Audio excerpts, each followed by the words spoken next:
Welcome to another Mind Espresso, 3 to 5 minute mind hacks from some of the top thought leaders in the world. And today I'm going to talk about Dr. Susan David, the author of Emotional Agility, and Sean Webb, who wrote Mindhacking Happiness. And I'm going to start with Susan, who has a really important message, which is our emotions are not controlling us, right? We can take charge of our emotions, hence emotional agility. She said the problem is people don't look at their emotions the right way. We interpret the emotions as us rather than as signals that are telling us something, right? And that's a big difference. And she says after you interpret your signal, then you can make a choice, right? What is the emotion that I want to live out throughout the day? What's most useful to me? Now, a really helpful tool to go along with Dr. Susan David's work is the equation of emotion. And Sean Webb in Mindhacking Happiness talks about this simple equation that can help us self-regulate. He says he's never had a bad day since he started doing this, and I kind of believe him. So the simple equation of emotion is your perception of reality against the expectation that you had. And the mind is always measuring, are we falling behind, are we going forward? Are we falling behind, are we going forward? So if you have really high expectations and your perception is meh, you're not going to walk away from that instance feeling very good. And that's true about your work life. If your expectation was, I should be a CEO, and you're still climbing the ladder, you're not going to feel very good. If your expectation for a relationship was here and the reality is perceived to be here, it's not going to feel very good.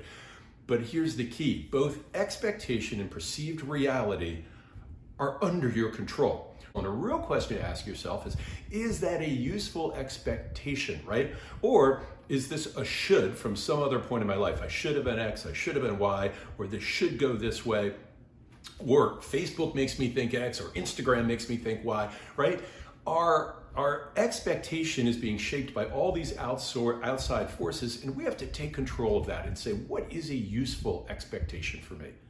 Now that is one side of it, right? Because the lower your expectation, then just you don't have to have as much perceived reality to be able to balance that out. And Sean points out that the happiest people in the world are in Norway and they have low expectations. Not saying you should always live your life that way, but you should intentionally think about your expectation. But there's also a lot of power in perception. I could go out to dinner and I could meet this guy and think, God, what an obnoxious guy. All he did was talk about himself, and he talked about all this scientific mumbo jumbo. He had this thick accent and he talked really, really fast. And God, he ruined half my night. How did I get stuck with him? Another person talks to the same guy and walks away and goes home and said, I just had a brilliant conversation with Elon Musk. So in the perception of reality, there's a ton of room for interpretation. And going back to our first Mind Espresso, you want to choose the interpretation that is most useful to you. And the easiest hack here is to see progress in your interpretation that drives your perception, right? So instead of, did I have a good time or a bad time, what did I learn? How did I learn something that could help me make progress in my life? It's a mind hack that raises our perception, because ultimately what this equation is about is progress. If your perceived reality is higher than your expectation, you feel like you're going forward. And if it's lower, then you feel like you're going backward, and that makes you feel bad. Now, Sean mentions two other things. One is the intensity around any of these choices, right? So I may have incredible intensity about a football team, right? And the football team loses, and now I'm really in a bad mood. Is that intensity appropriate? Do we ask that question? Well, you need to ask that question, because a lot of times we have intensity around things that, were just some baggage from way back when. I'm really intense about X, Y, or Z. Doesn't matter anymore. And maybe it doesn't matter at all, which gets to his last point. He says the reason we have emotions around different things which aren't directly related to us is we actually put them on what he calls our mind map, right? We think that that thing relates to us, which is why it makes us so upset or gets us so excited.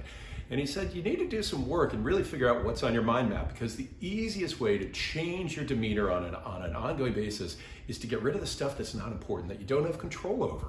Right? You may be attached to something happening overseas and you have no control, and it's influencing your life. It may be that you're attached to all these things because of Facebook, right? Decide what needs to be on your mind map. For the things that are on it, ask the question, what is the intensity level? How really important is that to me? And then manage on an ongoing basis, what is a realistic expectation that's useful to me, and what's the most useful reality, right? What's the perception that I will take with me around that?